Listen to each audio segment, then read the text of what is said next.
একদিকে যেখানে বাংলাদেশ পাকিস্তানের থেকে গোলাবারুদ ক্রয় করছে, আর অন্যদিকে বাংলাদেশের নতুন সরকার আবারও একবার ভারতের বিরুদ্ধে বিষ নির্গত করা শুরু করে দিয়েছে এবং ভারতের সাথে সোজাসুজি নিজেদের ট্রেড পার্টনারশিপকে ক্যান্সেল করার কথা বলছে।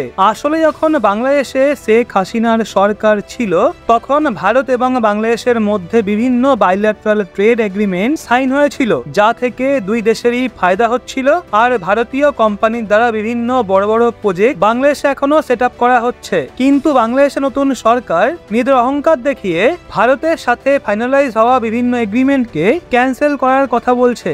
এছাড়াও বাংলাদেশের নতুন সরকার নিজেরাই ভারতের সঙ্গে ব্যবসায়িক সম্পর্ককে ভাঙতে অগ্রসর হয়েছে। অর্থাৎ দেখতে গেলে গত কিছুদিন ধরে ক্রমাগতই বাংলাদেশ দ্বারা ভারতের বিরুদ্ধে সিদ্ধান্ত গ্রহণ করা হচ্ছে।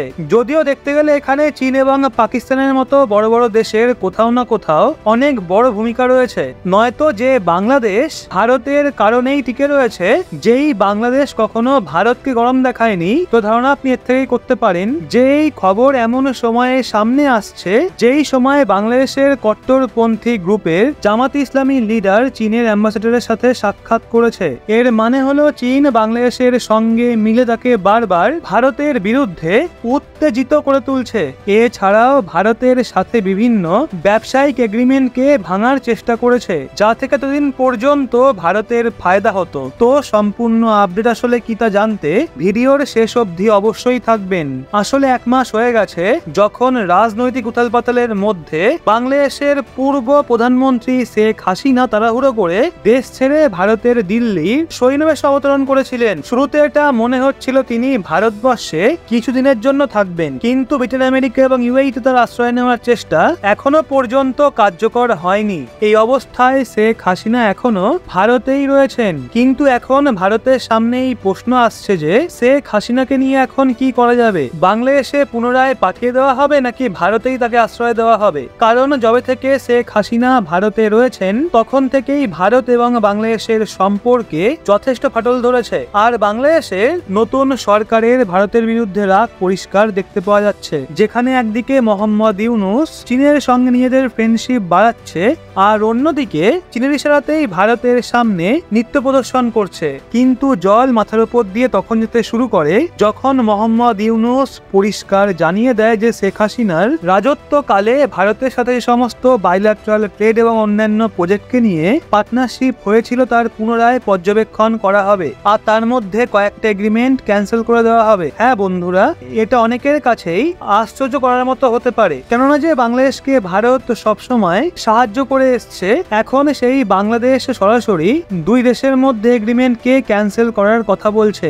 অর্থাৎ দেখতে গেলে ভারত বাংলাদেশের মধ্যে যদি বিভিন্ন পার্টনারশিপকে ক্যান্সেল করে দেওয়া হয়, তাহলে ভারত থেকে বাংলাদেশে যে এক্সপোর্ট হয় সেটাও খুবই খারাপভাবে প্রভাবিত হবে। আর এর মেজর ইম্প্যাক্ট না কেবল এক্সপোর্টের ওপর পড়বে, বরং ভারত যে নিজের প্রয়োজনের জন্য বিভিন্ন আইটেম বাংলাদেশ থেকে ইম্পোর্ট করে তার উপরও মারাত্মক প্রভাব দেখতে পাওয়া যাবে। যদিও অন্যদিকে এর ফায়দা চীন এবং পাকিস্তানের মতো দেশ ওঠানোর চেষ্টা করেছে, কারণ বাংলাদেশের ভারতের সঙ্গে যখনই ট্রেড এগ্রিমেন্ট দুর্বল হবে তারপরই বাংলাদেশের সাপ্লাই চেইন এবং ফাইন্যান্সিয়াল পাইপলাইন পাকিস্তান এবং চীনের সঙ্গে জুড়ে যাবে। যার নমুনা আমরা কিছু দিন আগেই দেখেছিলাম যে মোহাম্মদ ইউনূসের নতুন সরকার পাকিস্তানের থেকে বৃহৎ মাত্রায় গোলাবারুদ ইম্পোর্ট করা শুরু করে দিয়েছে। এছাড়াও চীনের সোলার প্যানেল এবং ইকুইপমেন্ট তৈরি করা কোম্পানিকে বাংলাদেশ নিজেদের দেশে আসার জন্য আমন্ত্রণ জানিয়েছে, যাতে চীনের কোম্পানি বাংলাদেশে এসে সোলার ইন্ডাস্ট্রি সেট আপ করে এবং বাংলাদেশে ম্যানুফ্যাকচারিং করে। আর তাও আবার এমন সময়ে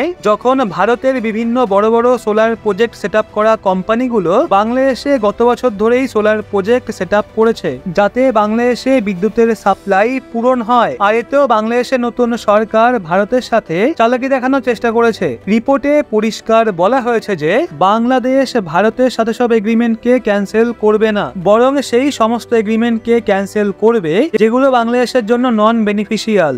অর্থাৎ পরিষ্কার কথা হলো, যেগুলো বাংলাদেশের জন্য নন বেনিফিশিয়াল সেগুলো ভারতের জন্য বেনিফিশিয়াল, আর তা থেকে ভারতের অনেক লাভ হতো।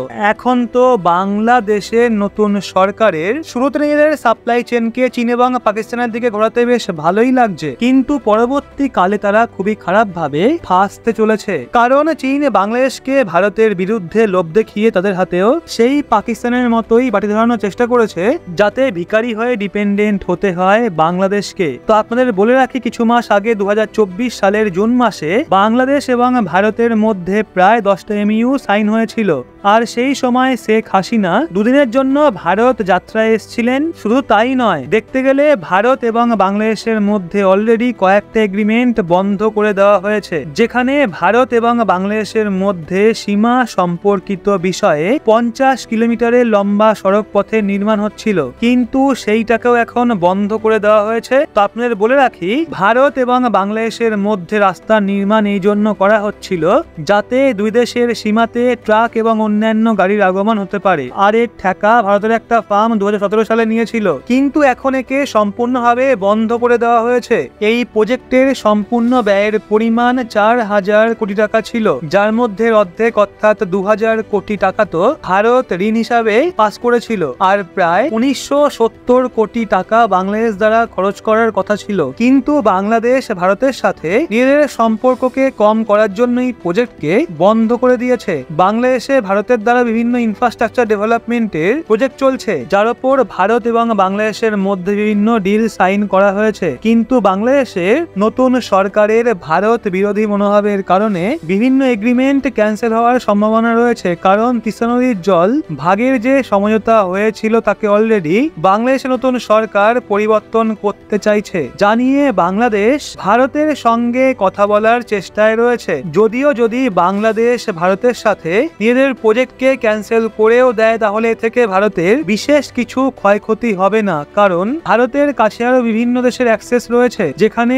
ভারতীয় কোম্পানি নিজেদের প্রজেক্টকে শিপ করতে পারবে। কিন্তু অন্যদিকে বাংলাদেশ খুব খারাপ ভাবে ফেসে যাবে, কেননা চীন বাংলাদেশের লোকেশনের ফায়দা ভারতের বিরুদ্ধে নিতে চায় এবং চীনের নজর সোজাসুজি বাংলাদেশের ম্যানুফ্যাকচারিং ইন্ডাস্ট্রি এবং ভারতের চিকেন নেকের সঙ্গে সঙ্গে বঙ্গোপসাগরীয় উপত্যকার ওপর রয়েছে। বাকি আপনাদের কি মনে হয়, পরবর্তীকালে বাংলাদেশ ভারতের সাথে নিজেদের সম্পর্ককে কি মজবুত করবে, নাকি চীনের ইশারায় সিদ্ধান্ত গ্রহণ করবে? তো এই বিষয়ে আপনার ব্যক্তিগত মতামত কমেন্টে অবশ্যই জানান। আর এরকম লেটেস্ট ইনফরমেটিভ ভিডিও পেতে সাবস্ক্রাইব করে চোখ রাখুন রহস্য বাংলার পর্দায়।